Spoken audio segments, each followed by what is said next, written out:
one day when I was driving home after we moved here, I was still like teaching at a university in the city. And I was driving home and I had another one of those, we call them come to Hecate moments, when just out of the blue, pops through and she's like, this is what you're supposed to do next.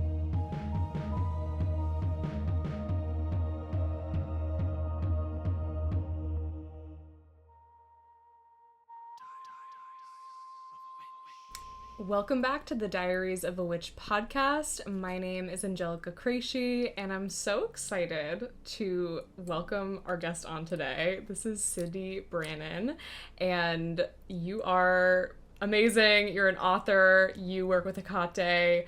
Tell us a little bit more about you and, introduce yourself to the audience. I write books and run an online coven with my wife. The coven is called Covina. I've written a bunch of books now, and I think we're gathered together today to talk about the newest book that's come out, which is Hecate's Cauldron. That's like a book of shadows. It's got a little bit of everything in it. Perfect for the beginner or for the seasoned witch. Doesn't matter. There's rituals, spells, spirits. Just about it like a glimpse into a long-standing coven's book of shadows and rituals and spells and so on that I've developed and we've worked with over the years. So we're talking about that, I think, mostly, but also the whole trilogy that I've written on Hecate for Wiser Books, and also the standalone book on Hecate, the Keeping Your Keys book, which is now in its second edition. I live in rural coastal Nova Scotia, Canada, um, in a slightly rundown shingled cottage that we call Astor Cottage, and uh, that's about it. Yeah, I love that. Those are amazing, all amazing things. That's so cool. Yeah, I was wondering where you were based. I love that. Have you always lived in that area? No, I had enough of life in the fast lane about 10 years ago, and through word of mouth found out about this house that was in need of so much work. Nothing had been done to it since like the early 2000s, and found this house, bought this house, moved to a small fishing village, kind of in the middle of nowhere, but near enough, supplies and all those kinds of things. And yeah, we live on the coast and have all this land and spend a lot of time with the wildlife. We have lots of wildlife here. So yeah, that's living the simple life. I love that. You know, that is something I found so interesting about the book. So yeah, we're here to talk about the third book in the trilogy, right? Entering Hecate's Cauldron. But that was something I really found super interesting about the book is you talking about a lot of like the wild associations of Hecate. I was really like struck by the whole discussion about that, and specifically like it almost felt like reading it to me like there's this very like literal wild nature of Hecate, like this almost like personification with the animals. And so, yeah, could you talk a little bit about that? I feel like nobody really talks about that aspect of her. Well, that's such a great question. Thanks for asking me. So, in the book, there is a section. I talk a lot about different aspects of Hecate in the book. So, if someone is curious, if they want like a kind of broad spectrum about the different ways Hecate was understood in the ancient world and how that can connect to how our personal experience of her today. I do spend a lot of time talking about that. And one aspect of Hecate, well, it's more than one aspect, but kind of one of her central features that's so important to my personal practice is her connection with the natural world. And I think you're right. There's a lot of discussion about, Hecate um, being an underworld goddess and maybe shadow healing and magic and the night and the dark moon. And this aspect of her which is written about in many ancient sources, is you could call it physis, is which means natural, but of course, physical today has a different meaning, so it gets a little complicated to say Hecate physis. I always think, are we going to gym class? Like, is it, physical education? Um, but this aspect of her as of the natural world, it comes across different epithets. So one epithet of Hecate that we're all familiar with is her association with the crossroads and roads in general, which the ancient title of that was Enodia or Enodea, whether you say Hecate or if you're like me, you tend to say Hecate. It's Enodea or Enodia. They don't mind. But that was a really central aspect of her, and it was associated with the road, the journey, but all the things around the world. So if we can imagine what an ancient road was like, very different than our modern like super highways. It was the ancient roads. People were mostly on foot because at the time of Enodia or Enodea and Hecate, at the time most people didn't own horses. Horseback riding had only recently become a thing in the preceding centuries, right? So most people are on foot. Rich people were on horses. There were mules. So even to get to one place or another, animals were involved. But then the roads, if you think about the ancient Mediterranean world, there were a lot of animals, from birds to wild dogs or um, feral dogs.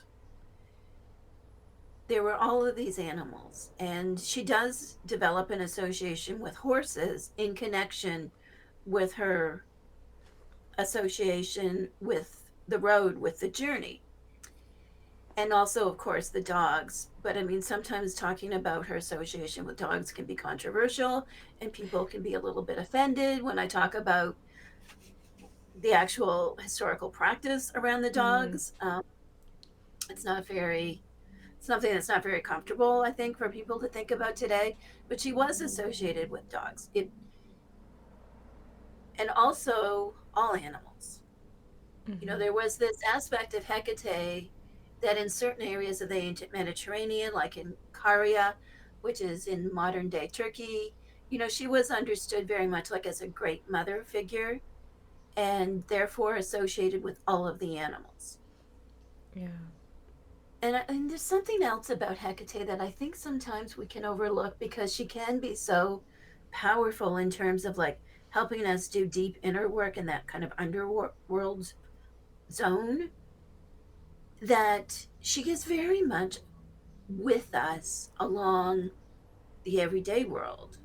And historical sources say this again and again. She's along the road. She's a Nodia. Like she's not in a temple somewhere. She's at the threshold to the temple. Like she is with us. And in the ancient world, of course, animals were very much a part of everyday life. So there's all of these kind of interwoven connections, and also Hecate's association with spirits. And if you're like me and you believe that animals are messengers from the deeper world, then it makes sense that she also communicates through animals, through birds, Mm-hmm. the deer. She's associated with deer in different sources, all of the animals. So, to me, Hecate's physis, which means of the natural world, just has so much resonance for me personally. Mm-hmm. Yeah, that's so interesting. I'm like, oh my gosh, my mind is blown. Um, yeah, and it's interesting too. I love the way that you talk about her as like being very much like with you in your day to day life with the people. I feel like I experience and this is something about paganism that I think is so interesting. I experience like different deities very differently in terms of how they're showing up or where we can find them or any of that type of stuff. And I've worked with Hecate a little bit, not as much as like I wouldn't. I work with her a couple times a year, sometimes on the new moons. I work with Hades and Persephone mostly, so she's a friend, right? But in the moments where I have called upon her or worked with her or made an offering to her on a new moon. I think you're right. Like, I very much feel this sense of, okay, there's a presence. And like, we don't even necessarily need to do an evocation. There's just, she's here. She's at the crossroads. She's already been walking with me. And that's definitely something I don't feel with other deities. What do you feel like Hecate feels like to you in terms of her presence? In terms of her presence, it's a good question. When she is present, I get a sense of reverence and a feeling of the sacred. So when Hecate is close to me, which I believe is all the time. I think my work is to pay attention to her. That she's always nearby. Sometimes her presence becomes elevated or enhanced. And I get this sense of sacredness and reverence. The full body kind of chills and so on. I have a very kind of physical reaction when she's present. And mostly it is kind of like this calming stillness, like being very rooted and centered. And that, it's my work just to pay attention in those moments. I love that. That makes so much sense. I wanted to ask you. I usually start with this question, but I get so excited talking about talking about Hecate that I wanted to ask you what, like, in terms of you and your practice, what were your origins in terms of finding Hecate, working with Hecate? What was that journey like for you, and like when about was that? I first got started with goddesses when I was a teenager, so that goes back about 40 years now. I loved Artemis. My name, which is Cynthia, is associated with Kinthos, which is associated with Artemis, and also with Hecate and the island of Delos, where Artemis and Apollo were born. Um, so I found that out completely. You know how you have these synchronistic experiences that you're just minding your own business, and all of a sudden, like, the moon goddess reveals herself to you, and you're just in this whole different world. So that got started when I was a really young teenager, and Artemis was my first goddess. And then always loved the divine feminine, Isis. I became very close to Isis for a number of years. Persephone. Um, I have a lovely, I wish you were here. I have this beautiful antique bronze Persephone statue, and I Oh want to my just show it to you and be like, look. And then I That's have the amazing. Persephone Hades vase that's like an amphora. It's from Greece. It's like a good quality replica. I want to show you all my Persephone Hades things.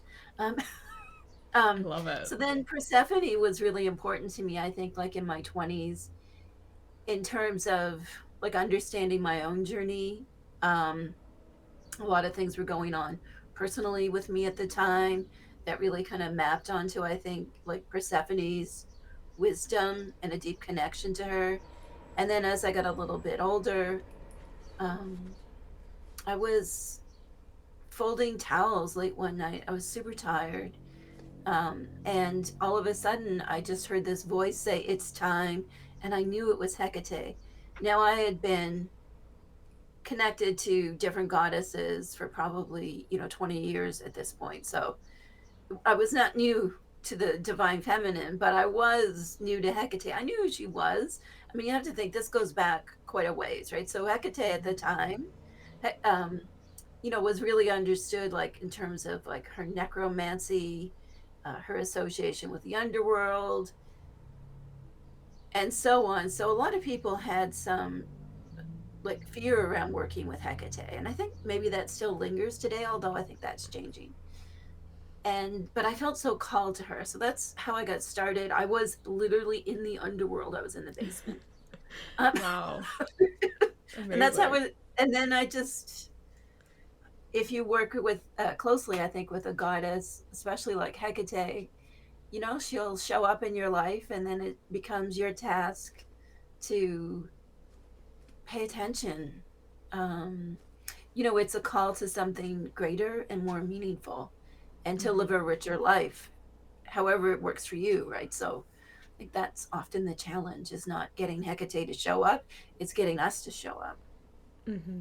Yeah, absolutely. Yeah, I feel like a lot of people are very interested in her. I feel like she's especially I feel like we need her now than ever in a way, you know, and so I feel like a lot of people are feeling that call, and I think it's awesome to have like a book series like this that is um, very like instructional in a way where you're like, oh, okay, like these are really like tangible things that I can do to work with her.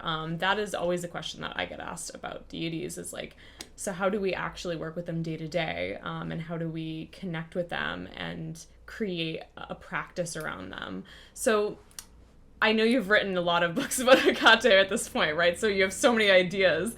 But when it comes to like somebody who is maybe just starting to answer that call or feel connected, what do you feel like the best foundations are in terms of a practice with her? There's a few key things. One is create some kind of sacred space. It can be a really simple altar. It doesn't need to be elaborate. You can have a candle, you can have an LED candle, whatever works for you. Have a candle, have some sort of symbol or image that connects you personally to Hecate. Don't fuss about worrying if you're getting the right statue or the right whatever. If that's what works for you, it can be a stone or a plant, something that you feel really connects you to Hecate. Candle, something like that, and make simple offerings, whatever they may be.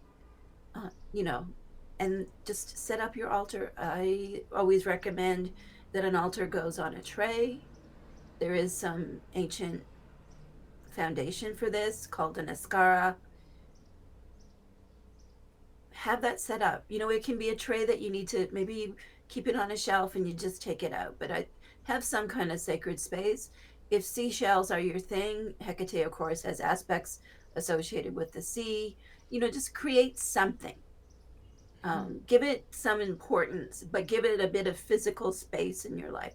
There is something about dedicating a physical space and creating an altar that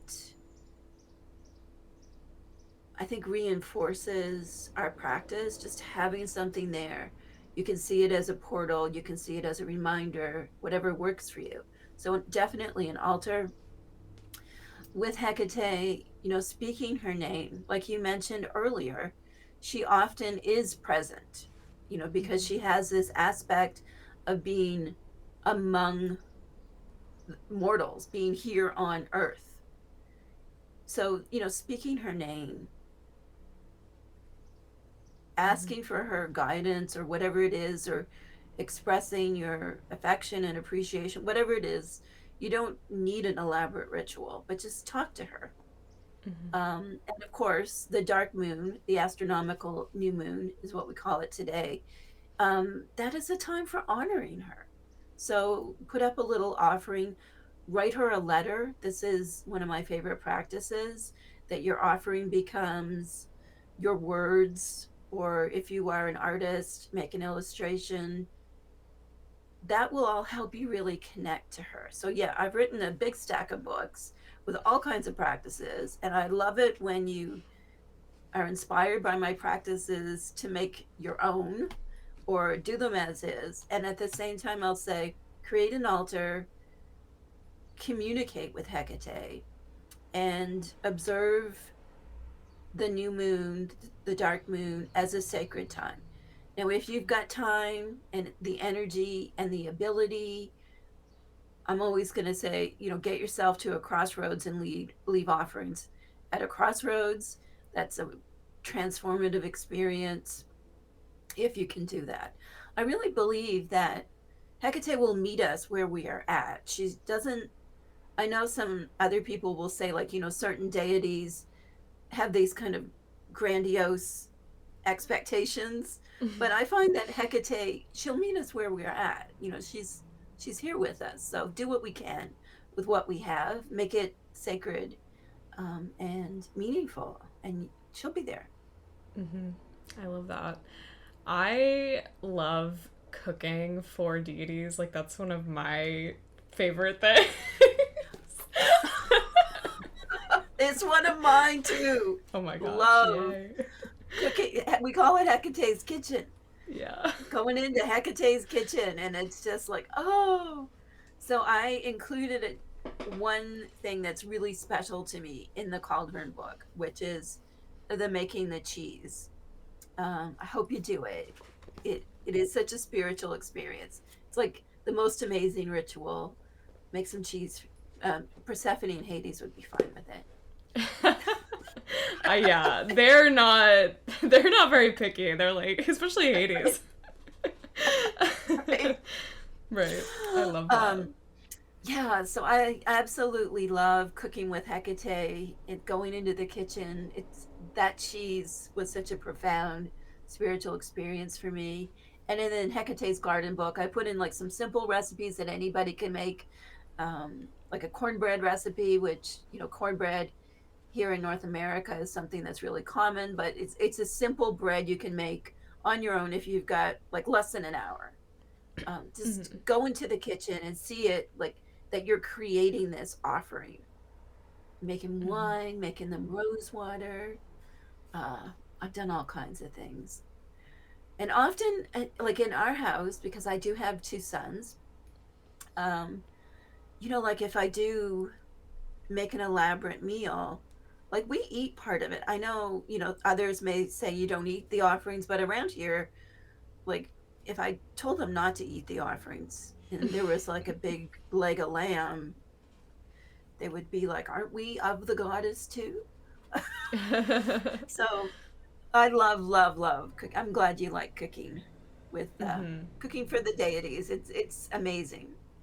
Hmm. Yeah, it's so intuitive. I feel like it makes so much sense. And especially for Hecate, like she does have this monthly festival in a way of like the dark moon, right? So it's I feel like it's perfect for her because yeah, it's something that you can partake in with your family. It's something that you can take a portion of what you're making and bringing it to her. It's all in dedication to her. I feel like it, especially for her, feels like it would make sense. It feels very intuitive. This is Angelica popping into this conversation to remind you that me and my colleague Jess are running a class all about the Eleusinian mysteries. This is your primer for the Eleusinian mysteries. We did the research for you so you don't have to. Come to our class to learn about how this festival functioned, all of the clerical roles within the festival, the role of the priestess of Pluton that was actually named as a part of this festival. Tickets are available now, and if you can't come live, you can buy tickets and watch the replay whenever is most convenient for you. Have you ever felt disconnected from Hecate or your relationship with her? Um, how would you navigate that? I feel like this is something that I get asked a lot by pagans or people who work with different deities of like, how do we navigate when we don't feel as connected from our deities? And so, what would you say in terms of for Hecate? This is such a great question, and I get asked this question often as well. I've certainly gone through periods in my life when I feel very, very attuned to Hecate, that it's like she's speaking to me in different ways and have these like profound, life changing experiences. Every day of my life is not like that. Um, One thing I will say, if you want to maintain like an open connection with your whatever deity you're working with, some sort of daily practice is really a key there. If you're very sporadic and only honor deities when you need something, then that connection will be more fragile because it's like a muscle. If every day you were doing like recitations or lighting a candle, or I don't know, maybe you're an artist and you like to draw, if you're not doing something like that most days, you start to, it's almost like you lose like a strength, like a tether that you have to them if you're not doing something. I know we're all busy. I'm certainly busy, but I will always say whatever form of daily practice works for you, the more consistent you are with a daily practice, the closer you will be to any deity that you are working with. So we'll lead with that. Like, how do we prevent these moments? And I think the other thing I said that I want to reinforce is that not every day is going to be like a profound, intimate, transformative, transcendent experience. And we can those experiences are so amazing that we can kind of sometimes chase them. Like, we want that thrilling kind of life altering encounter. So to try not to think that that's the only time you're going to be connected to a deity is when, these big things are happening. It's in the quiet moments, as well. So you may feel disconnected, and also if you do readings with cards or runes or whatever, look to what's coming through in them. Like, I think we can become really almost like a little bit of have a tunnel vision about how a deity would speak to us, but I think like they can come to us in so many different ways. So I would say, like, let's kind of like look at what's going on. Are you practicing daily? Are you honoring them in a way that's meaningful? Are you paying attention? And then I would say, and this may be a little bit of a challenging thing to say, but when I feel disconnected from Hecate, it's often me, not her. Mm-hmm. You know, that I'm all up in my head about something, and then I'm like, oh, I just want to feel that beautiful glow, that presence of Hecate. I just want that. I need it right now. And I've been like running around doing too many things, kind of over functioning and doing all those things. And if I'm all in a certain state, like, I think being in a state of calm awareness is so conducive to that deeper connection. Mm-hmm. And finally, just to trust in the process. Like, if Hecate doesn't feel present to you, maybe it's not the time. Mm-hmm. That in some sense, she's always with us, but in some ways, if she's not super present, and you're confident that it's not you, and you're doing your practice, you're doing all those other things, maybe it's just not that moment. Maybe in her infinite wisdom, her message to you is, this is the time for you to stand on your own. Mm-hmm. So I hope that it was a very long-winded answer, but I have a lot of thoughts on that. No, that's perfect. I love the way that you broke it down, and I agree. I totally agree with it. And I do feel like there are certain, and maybe to some extent this is every deity, but I feel like there are certain deities that are very, like, they want to teach us, and they want to, especially like I would say underworld deities or deities with underworld aspects. It's like they want to teach us, but they're not going to like hold our hands through the process. And so I feel like this a lot with Hades, where he's like, here's the message, and like, I'll see you in 3 months or something like that, right? Like, until you do it. And yeah, I feel like what you're saying, it feels very similar to what you're saying. Definitely. And I think any chthonic, any underworld deity, it is not a hand-holding deity. Like Hades, Persephone, Hecate, like they're there. It's like you say, they come through with the wisdom and the message, or say, here's the key, here's the thing you should be doing. And it's like, okay, you do it now. Yeah. You do it. We'll check in later. We'll be here when you need us. Like, actually need us, not just want us. Absolutely, yeah. And I think that's why I love working with the underworld deities, is that just resonates with me. I really like that. I feel like I'm a very independent person, and I just, I appreciate the trust in a way, and the like, it feels very mature. It feels like we're all adults here. We're all well, maybe they're immortal. I don't know if they're adults.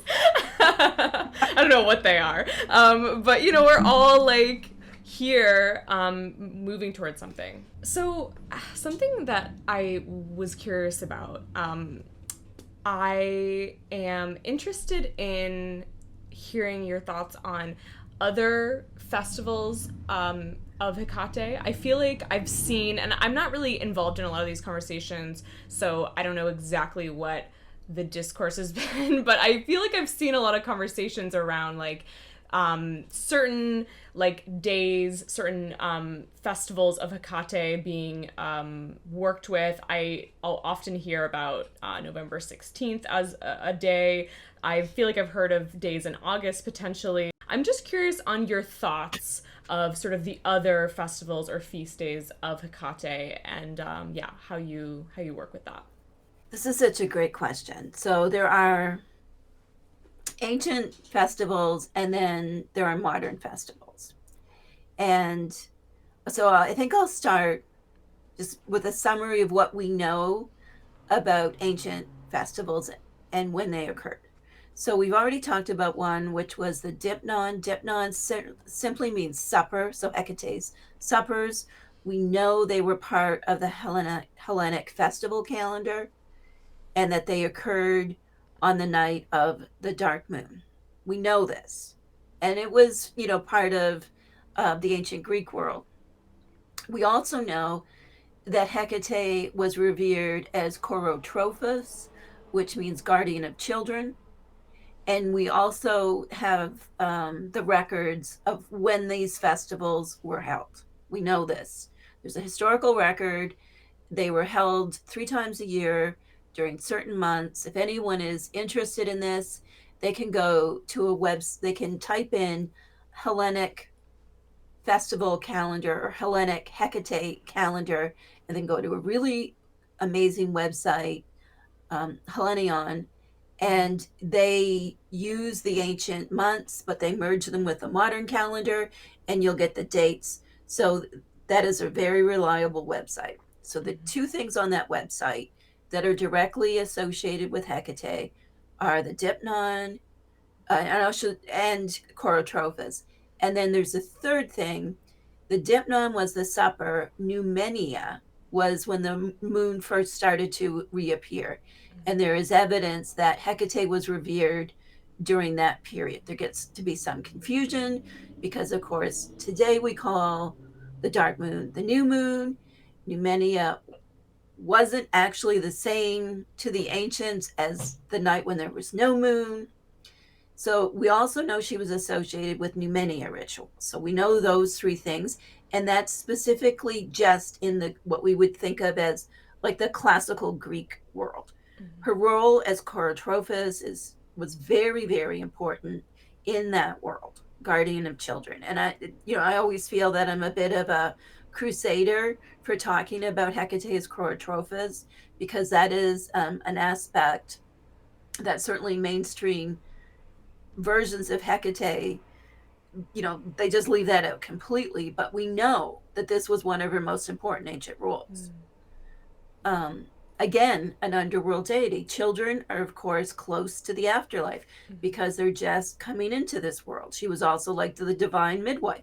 So we know, like, this gets into her as psychopop and being able to navigate those transitions. So it's a different mindset towards children than what we have today, perhaps. Maybe not me and maybe not you, but that children were closer to the other side because they were younger. Okay, so we know those things for sure.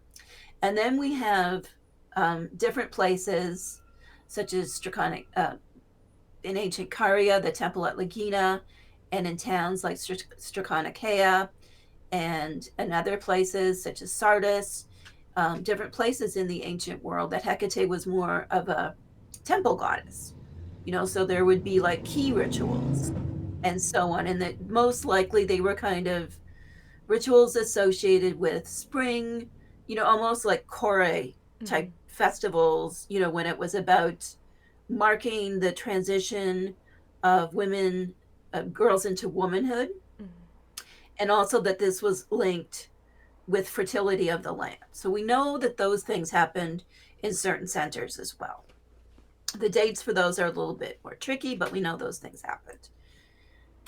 When it comes to some of the other dates, like the dates in November, so there's the 16th and then sometimes also the 30th. Years ago, I declared that November was Hecate's month and it kind of took hold. So now November is Hecate's month.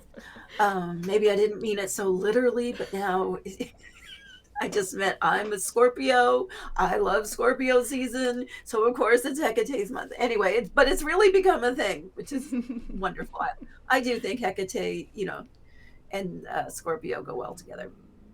Um, so the 16th, I think that is somehow related to an ancient festival to Diana. So that would have been Roman, if I'm correct.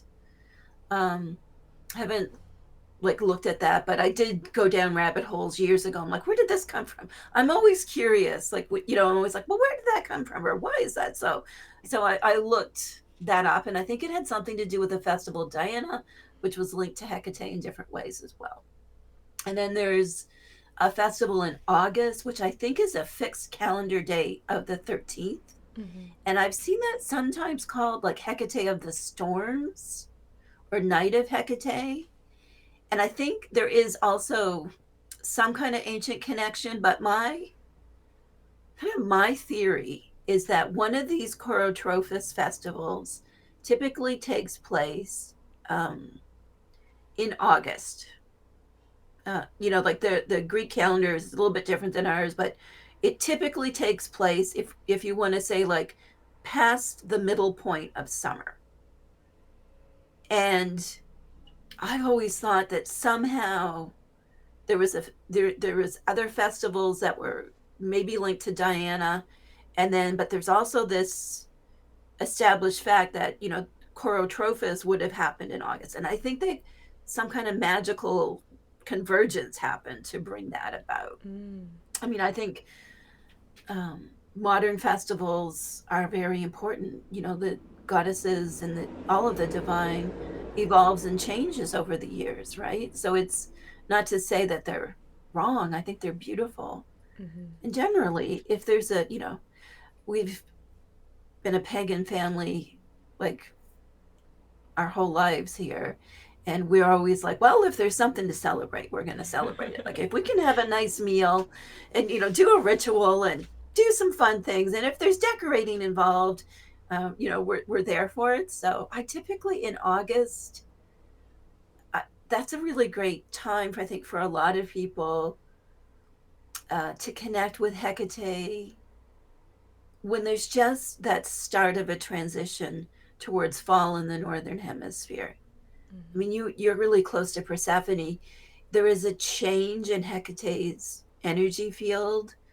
And I think it's a similar thing as Persephone is what, like she may show us many sides. Both of them may show us many sides of them. But there's an overall kind of tone where they're both really linked to the wheel of the year. And as that starts to shift towards autumn, their overall energy, I believe, starts to change and becomes more chthonic, becomes more of the underworld. And so I think that's kind of like a portal almost, some point in August, as Hecate starts to, I would almost say like descend from physis or the garden kind of weeks and months to the underworld, at least for me. So I think I've covered most of the ancient ones and some of the modern ones. I love that. I think I hit most of them. So I am really curious to hear how your relationship with Hecate has changed over the years, and also has anything changed in sense of as you're writing these books and you're connecting with her for the books, I feel like that would have an impact on the relationship that you have with Hecate. So yeah, how has it changed over time and how have the books impacted that? It has definitely changed over time. Way back when I first got called by Hecate. I was living a very different life. I had a different career, was living in the city, I was doing all these things. And I was in need of deep personal healing from a lot of things that had happened in my life. And so very much my relationship with Hecate early days was about like healing my own mother wound, overcoming some trauma that I'd been through. It was very intimate and personal and a call to deep healing. And then one day when I was driving home after we moved here, I was still like teaching at a university in the city. And I was driving home and I had another one of those, we call them come to Hecate moments, when just out of the blue, pops through and she's like, this is what you're supposed to do next. And I was like, well, okay. But it's that we talked earlier about like how do you know when she's present? And it's like you get a whole body feeling. Like and when the deities that you work with, when they really come through to you, like you just know. Like they have said something to you and you know it. And she Mhm. said, oh, this is what you're meant to do. You're meant to start this blog. And I said, well, that's fine. And I had no plan. I just thought, okay, I'll do a blog and we'll see where it goes. And so my relationship was still evolving at the time, where it was much more just me and her. Like, I mean, I like to tell this story. Years and years ago, I was sitting with a bunch of friends one night, and they were pagans, wonderful people, but they were all a little intimidated by me and Hecate. And they were like, "Well, what does that look like to you? Like working with Hecate? Like, are you afraid?" And I was like, "I follow her wherever she leads me." And they were like, "What?" And I was like, it's a very kind of natural and organic relationship I have with Hecate. It's never forced. Once in a while, I'll try to force things. Once in a while, she rattles her keys extra loud or sticks one of her torches under my behind a little bit. But for most of it, there's like a real natural flow to the whole connection that we have. So it has definitely evolved. And then the blog, of course, took off and it became a book. And the book was such just a channeled sacred experience. I was like on fire a lot of the time when I was writing the book, like just feeling just all of this kind of cracking open and like a lot of messages and so on coming through, and really getting immersed in her presence. And then after I wrote that book, I said, that was wonderful, but I also have to function. So can we just dial things down a little bit? I need to live. I know, I've said I'm going to be in your service and that I will heed what I feel is your calling for me in this life.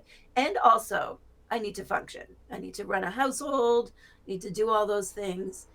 So, it has evolved over time. And I think I'm in a fairly unique position where I do lead a coven. So in a sense, I'm a Mhm. high priestess. So to be in her service includes my service to that community and also my service as a writer. And that's a very different dynamic than what people may have if they are solitary practitioners. It's my work is to support others through leadership, and deep connection to her, and also maintain like my own personal relationship with her. I'm in the thick of a personal devotional cycle, which I try to do at least once a year. 30 days of Hecate is what I call it. Intense practice for a few hours every day. I love journaling, like in scrapbook style journaling. So, I'll do different things, but also like I do pages. And that really helps her to come through and get the messages. And so, yesterday after I was done my day, like I just had heard her coming through about, she had some strong words, and it was about, you may not want to be inconvenienced by your practice, and yet, like, that is the nature of this path, is that it will inconvenience you.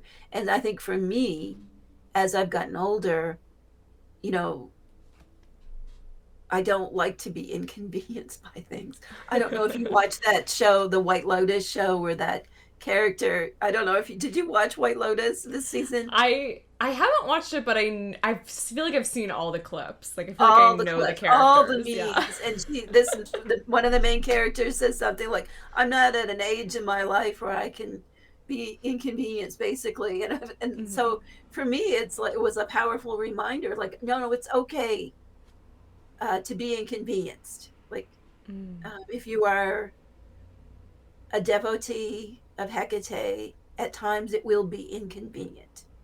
It's not always just about what is comfortable or kind of serves our needs and keeps us complacent. Sometimes it is a very inconvenient and uncomfortable experience. Mm. Um, and that's part of our growth. Like you said about underworld deities, like, growth comes from the underworld, like Hmm. physically in the world. That's where plants grow from. They don't grow down from the sky. And so they're there. They want us to gestate and grow and sometimes be inconvenienced. Hmm. I love that. I love that reminder, and I think it's so important. And I think that sometimes, yeah, like there's this difficulty of, yeah, wanting to sort of be somebody who is, doing theurgical work and communing with the gods, and then also just like that, not maybe like our societal structure maybe doesn't adhere to that, or adhere to that in a pagan context. So I do feel like it's hard to manage for a lot of people, and I think people come into like maybe witchcraft or paganism thinking like, wow, this is so fun and cool. Like it is fun and cool, but at some point, and I, like you said, like when as you devote, as you go deeper, as your practice expands naturally, I agree. Like I definitely think that there is this nature of dedication and devotion, and that changes over time. And once you get better at practicing, like you have to sort of go like, okay, I'm so good at, my daily practice and meditation or whatever it is, cooking, making my focaccia for the gods or whatever. Like at some point it's like, okay, what's that next level for me that's going to be like a little sacrificial or a little, extra devotional. Mm. Yeah, and I think, and it's our choice. Like, I walk a devotional path. I am in her service. Mm-hmm. And like you said, a lot of people might be drawn to paganism and witchcraft because it's cool and different and fun, and we have better gods and we have spirits, and everything is just, there's plants, there's stones, there's so much. It's better here. Mm-hmm. And if you do want to go deeper and have a devotional path, then it will at times ask you to do things that will make you uncomfortable. And a lot of times it's about ourselves. Like, something that really is influential on me personally is this text called the Chaldean Oracles. It's a collection of magical fragments. I shouldn't say magical. It's a collection of fragments that are theurgical in a sense, philosophical, and they describe Hecate as this source, this mediating source between us and what we might call today like the ascended ones. Mm-hmm. And in that collection of fragments, Hecate is referenced as like the source of virtue, like the source of integrity, the source of what we might call today love, and so on. And for me, a huge part of my practice is, am I actually living a life that honors the goddess that I am devoted to? Mm-hmm. And so just to loop back to what you were saying about how it's changed over the years, I think at first there's a lot of excitement, there's a lot of like, help me heal my life, all those things. But for now, you know what I mean? But now for me, it's like, how does my life honoring her in all the ways, Yeah. big and small, right? Not just on the dark moon when I put out an offering, but do I actually have this orientation to being in her service Hmm. that permeates everything I do? Yeah. It's a big question. It's a big question, right? And I think that is something that goes way beyond just thinking that all of this is cool and awesome. It is, but there's also a lot of depth um, Yeah. that we can find if we choose. I love that. I resonate with that.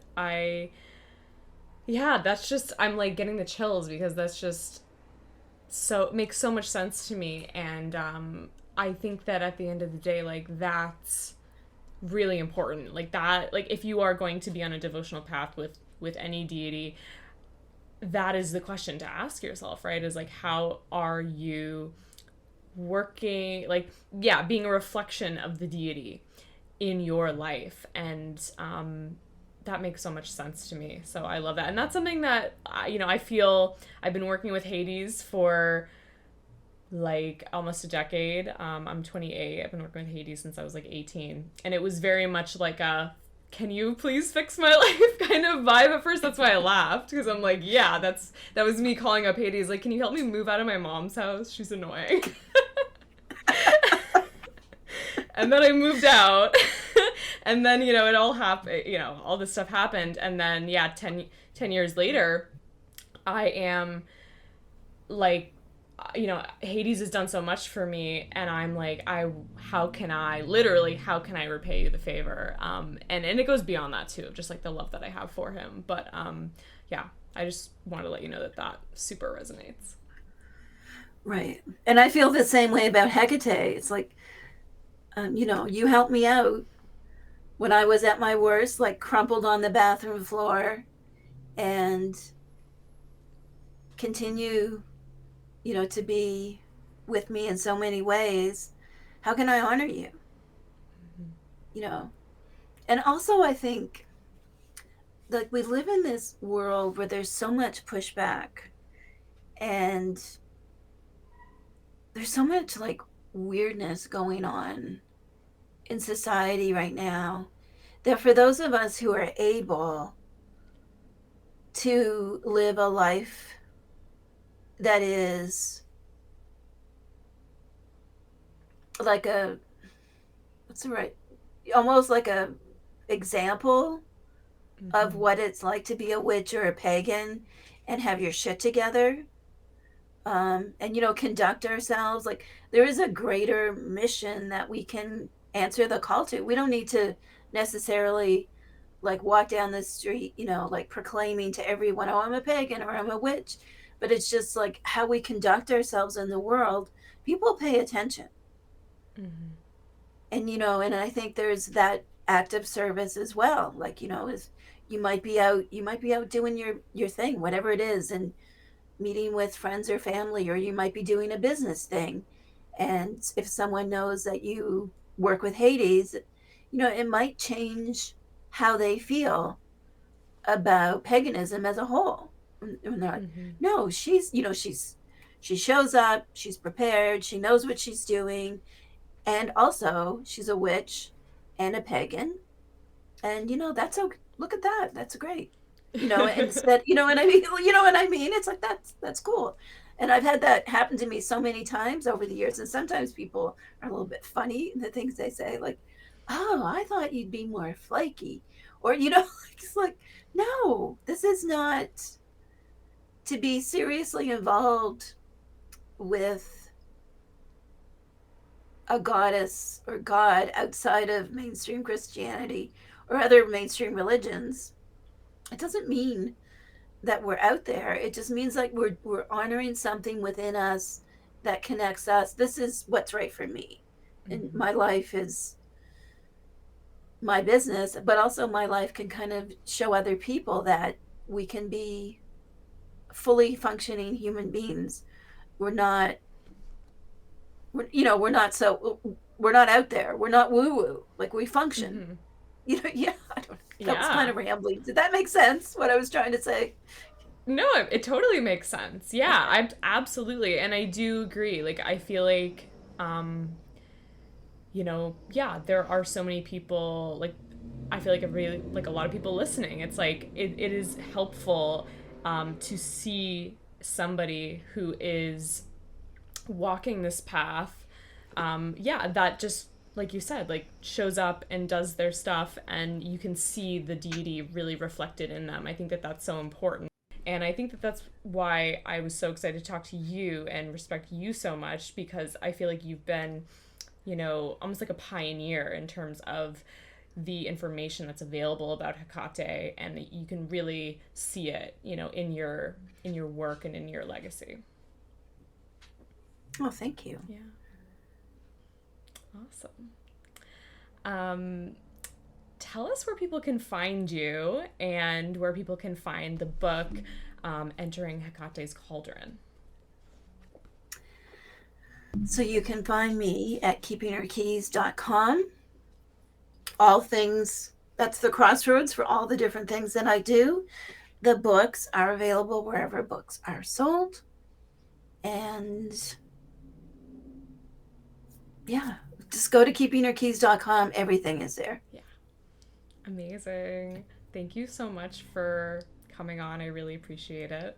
I really hope you enjoyed this episode of Diaries of a Witch podcast. I love talking to Cyndi and just getting all of her expertise. It was so much fun. If you enjoy this content, consider leaving us a review on the podcast platform that you are on, or like this video, subscribe if you're on YouTube so you can come back and so you get notified when we post things, ring the notification bell. And if you want to support the podcast even more and get extra content, consider becoming a patron.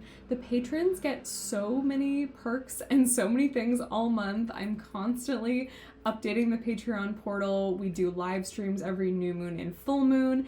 And in the Coven tier, we hold monthly live events. Sometimes these are classes, sometimes they're rituals. So join our Patreon if you want to be involved in the community, and you will be alongside all of these amazing people. These are just the Coven tier members. So thank you so much. I'm putting their names on the screen here. Thank you so much for being members. Thank you so much for supporting Diaries of a Witch podcast and my work and content. I also wanted to remind y'all that I am doing a class on the Eleusinian mysteries with my friend Jess. We are working together and collaborating on this epic class that is like a complete primer on what you need to know about the Eleusinian mysteries, the sacred festival for Demeter and Persephone, what you need to know, especially as a pagan practitioner, about this festival. We're diving into things that we usually don't see being talked about around this festival, like what the roles were of the priests and priestesses, how many different clerical roles there were, and like how the festival functioned because of that. So if you're interested in learning about the most famous ancient mystery cult, in my opinion, the Eleusinian mysteries, come to our class on August 26th. Or if you can't make it live, you can buy the class and you'll get the replay. So I will see you at our class. Maybe I'll see you at Patreon, and have a great rest of your day or night. Bye, everyone.